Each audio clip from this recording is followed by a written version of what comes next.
عمر ابن خطاب کو دیکھو، اسلام کے بڑے کٹر دشمن ہیں، ابھی اسلام قبول نہیں کیا ہے، اسلام کے بڑے کٹر دشمن ہیں عمر بن خطاب۔ ایک دن خانہ کعبہ کے پاس سے گزر رہے ہیں، اللہ کے پیارے نبی قرآن کی تلاوت کر رہے ہیں، عمر فاروق کے کانوں میں قرآن کی آیت پہنچتی ہے، عمر فاروق کے دل میں خیال آتا ہے اتنی اچھی کتاب ہے، اتنا اچھا کلام ہے، یہ ضرور کسی شاعر کی شاعری ہے، یہ ضرور کوئی پوئٹری ہے، کوئی کویتا ہے، کوئی شاعری ہے۔ شاعری پسند ہے نا آپ کو؟ ہمارے مئو سے اسید نام کا یہ بچہ آیا ہے، کیوں آیا ہے بھائی؟ آپ کو نعتیں سنا رہا ہے، حمد سنا رہا ہے، کلام سنا رہا ہے، شاعری پسند ہے آپ؟ پچھلے سال ایک پروگرام میں آیا تھا، کہیں پر عدنان پرتاپ گڑھی کو میں نے دیکھا، ان کو بلایا گیا، چھوٹا سا بچہ ہے، اس کو بلایا جا رہا ہے، سفیان کو بلایا جا رہا ہے۔ شاعری پسند ہوتی ہے انسان کو، شاعری میں ایک اٹریکشن ہوتا ہے۔ عمر فاروق نے قرآن کو سنا، قرآن اچھا لگا، قرآن دل کو بھایا، قرآن نے دل کو آکرشت کیا۔ عمر ابن خطاب نے کہا کہ ضرور یہ کسی شاعر کی شاعری ہے۔ ابھی عمر ابن خطاب کے دل میں یہ خیال آیا تھا، اللہ کے نبی نے قرآن کی آیت پڑھی، وَمَا هُوَ بِقَوْلِ شَاعِرٍ قَلِيلًا مَا تُؤْمِنُونَ۔ او لوگو، یہ قرآن کسی شاعر کی شاعری نہیں ہے، یہ قرآن کوئی پوئٹری نہیں ہے، یہ قرآن کوئی کویتا نہیں ہے، تم لوگ ایمان کم رکھتے ہو، قرآن کوئی شاعری نہیں ہے۔ جب یہ خیال ریجیکٹ ہو گیا، حضرت عمر سوچنے لگے کہ اگر یہ قرآن شاعری نہیں ہے تب اتنا اچھا کیوں لگ رہا ہے؟ اس کا مطلب کہ قرآن میجک ہے، قرآن جادو ہے، قرآن کسی کاہن کی کہانت ہے، قرآن کے ذریعے محمد الرسول اللہ ہمارے دلوں کو اپنی طرف مائل کر رہے ہیں۔ ابھی عمر ابن خطاب کے دل میں یہ خیال آیا کہ اللہ کے نبی نے قرآن کی اگلی آیت پڑھ دی، وَلَا بِقَوْلِ كَاهِنٍ قَلِيلًا مَا تَذَكَّرُونَ۔ او لوگو، یہ قرآن کسی جادوگر کا جادو بھی نہیں ہے، یہ قرآن کسی کاہن کی کہانت بھی نہیں ہے، تنزیل من رب العالمین، یہ قرآن تو اللہ تعالیٰ نے نازل کیا ہے، رب العالمین نے نازل کیا ہے۔ حضرت عمر کے دل پر چوٹ لگی، ان کا دل تھوڑا سا سافٹ ہوا، مگر ابھی اسلام انہوں نے قبول نہیں کیا۔ ایک دن بڑے غصے میں تلوار لے کر کے نکلے، راستے میں ایک صحابی ملے، حضرت نعیم رضی اللہ تعالیٰ عنہ نے پوچھا، عمر کہاں جا رہے ہو؟ کہا کہ آج میں تلوار لے کر کے نکلا ہوں، آج محمد رسول اللہ کا مرڈر کر دوں گا، نعوذ باللہ، آپ کی ہتیا کر دوں گا، اسلام کا کام تمام کر دوں گا۔ حضرت نعیم دل ہی دل میں گھبرا گئے، زبان سے انہوں نے ظاہر نہیں کیا، وہ جانتے تھے حضرت عمر بڑے موڈی آدمی ہیں، ان کے موڈ میں آ گیا تو کچھ بھی کر سکتے ہیں۔ کہا کہ اے عمر، ایک کام کرو، پہلے اپنے گھر جاؤ، تمہاری بہن بھی مسلمان ہو چکی ہے، تمہارے بہنوئی بھی مسلمان ہو چکے ہیں۔ کہا اچھا، میری بہن اسلام لے آئی، میرے بہنوئی اسلام لے آئے، ابھی چل کے بتاتا ہوں۔ وہاں سے راستہ بدل دیا، حضرت عمر کہاں پہنچے؟ بہن کے سسرال پہنچے، بہن کے گھر۔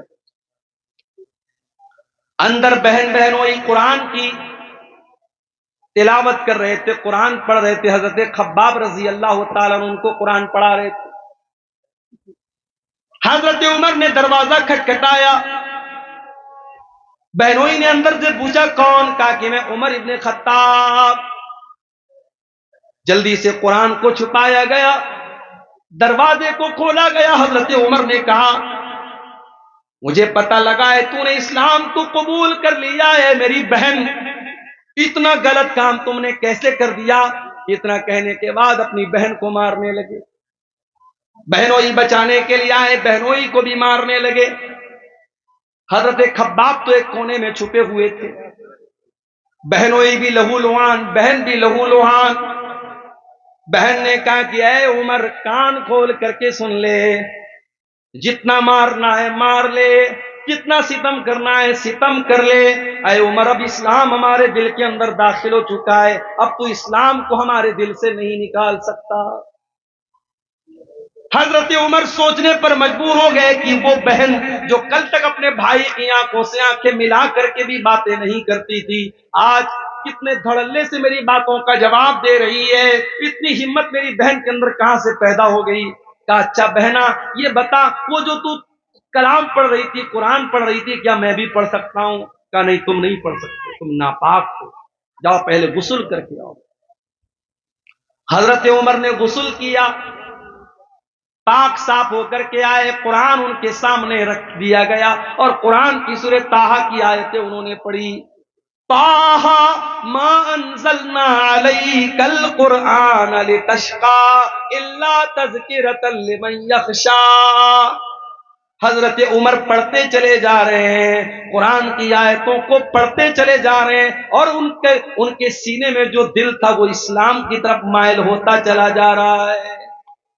جب تلاوت ختم کر چکے، کہا کہ اے میری بہنا یہ اللہ کا کلام ہے، میں بھی اس پر ایمان لانا چاہتا ہوں، میں بھی اسلام قبول کرنا چاہتا ہوں، میں بھی مسلمان ہونا چاہتا ہوں۔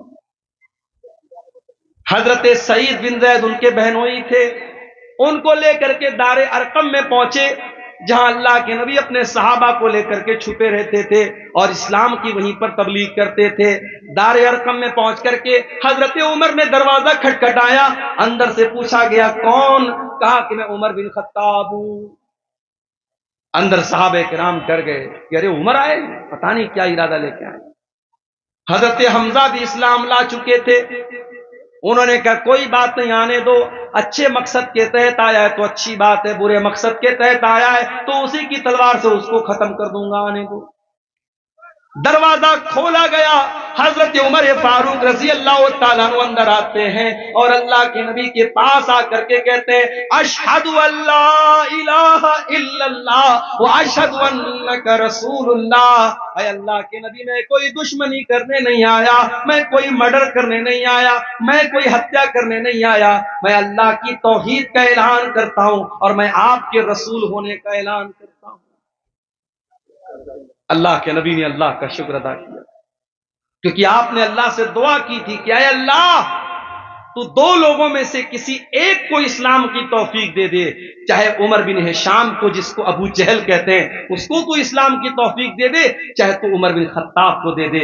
اللہ کو عمر بن خطاب پسند تھے، ابو جہل پسند نہیں تھا، ابو جہل کو ایمان کی دولت نہیں ملی، حضرت عمر کو مل گئی۔ اللہ کے نبی نے اللہ کا شکر ادا کیا اور مسلمانوں نے مل کر کے نعرہ تکبیر لگایا، اتنے زور سے نعرہ تکبیر لگایا کہ پوری مکان کی چھت پھوٹ گئی۔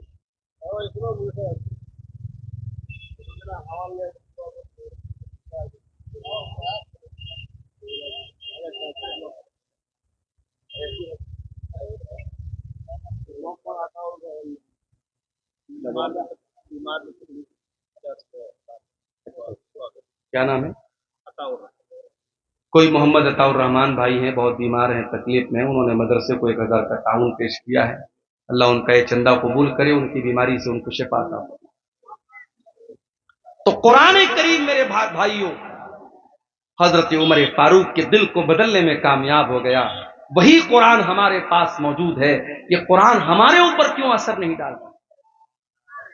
نمازوں میں قرآن پڑھا جا رہا ہے، تراویح میں قرآن پڑھا جا رہا ہے، تقریروں میں قرآن پڑھا جا رہا ہے، جمعہ کے خطبوں میں قرآن پڑھا جا رہا ہے، مگر دل کے اوپر کوئی اثر نہیں ہو رہا ہے۔